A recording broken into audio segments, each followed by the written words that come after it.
जय हिंद मेरे भाइयों, स्वागत है आपका दैनिक ड्रामा टीवी में। आज बात करेंगे हम made in India train Vande Bharat की। सुधांशु मणि ने रिटायरमेंट के समय भारतीयों को दिया वंदे भारत ट्रेन का तोहफा, साथ ही पूरा किया मेड इन इंडिया ट्रेन का सपन। सुधांशु मणि की अविश्वसनीय कहानी पर करेंगे पूरी चर्चा। वंदे भारत का परिचालन शुरू हुए 4 साल पूरे हो गए हैं। यह देश की सबसे तेज गति से चलने वाली ट्रेन है। इस ट्रेन के पीछे के मास्टरमाइंड सुधांशु मणि बताते हैं कि उन्हें मेक इन इंडिया के इस सपने को पूरा करने में कितनी परेशानियों का सामना करना पड़ा। नई दिल्ली, 15 फरवरी 2019 को प्रधानमंत्री नरेंद्र मोदी ने पहली वंदे भारत ट्रेन को हरी झंडी दिखाई। पहली ट्रेन दिल्ली वाराणसी के बीच चलाई गई। अब कुल 20 से अधिक वंदे भारत पटरियों पर दौड़ रही है। लेकिन इसकी शुरुआत कहां से हुई? किसके मन में ख्याल आया कि भारत को बगैर लोकोमोटिव की ट्रेन की ओर बढ़ जाना चाहिए और इस सपने को साकार करने में कितना समय लगा? ऐसे कई सवाल लोगों के मन में आते होंगे। पहली वंदे भारत को चले 4 साल पूरे हो चुके हैं और इस मौके पर हम आपके इन सभी सवालों का जवाब देंगे। भारत में बगैर लोकोमोटिव के ट्रेनें तो चल रही थी, लेकिन वह या तो मेट्रो थी या फिर एक बहुत छोटे दायरे में सफर करने वाली लोकल ट्रेनें। अब भी लंबे रूट्स की गाड़ियों में अलग से डीजल या फिर कुछ हद तक इलेक्ट्रिक इंजन लगा होता है। इसी को बदलने के मकसद और भारतीय रेलवे को हाईटेक बनाने के उद्देश्य से आईसीएफ के पूर्व जीएम सुधांशु मणि ने ट्रेन 18 बनाने का निश्चय किया।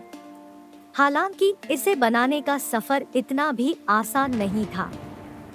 ये कहानी शुरू होती है सुधांशु मणि के एक प्रमोशन से।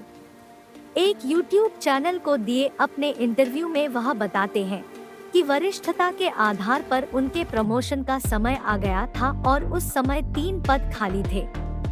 इनमें से एक पद रेलवे जोन में जनरल मैनेजर, बाकी 2 पद रेलवे फैक्ट्रियों के।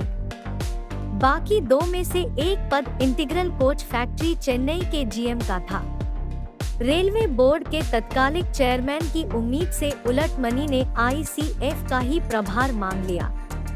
मणि बताते हैं कि आमतौर पर लोग जोन का प्रभार मांगते हैं क्योंकि उनके अधिकार में बड़ा क्षेत्र आ जाता है।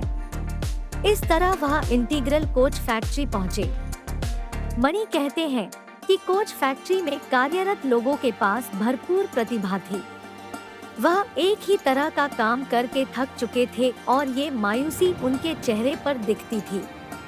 इसी बीच उनके मन में ख्याल आया कि भारत में भी बगैर लोकोमोटिव के चलने वाली ट्रेन बनाई जाए और इसके लिए उन्होंने वहां के बाकी अधिकारियों को राजी भी कर लिया।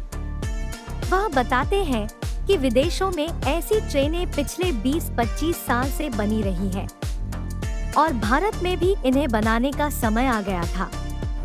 मणि के अनुसार ये बातें सुनकर उनके अधिकारी उन्हें अनुमति देने के लिए मान गए।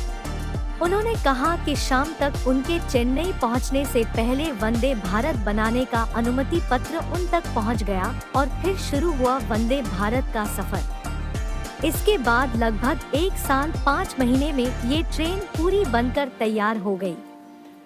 आपको बता दें कि सुधांशु मणि ने इस ट्रेन के लिए अनुमतियां जुलाई 2017 में ली थी और अगले साल अक्टूबर तक वंदे भारत बनकर तैयार हो चुकी थी और मणि 2018 के दिसंबर में रिटायर हो गए।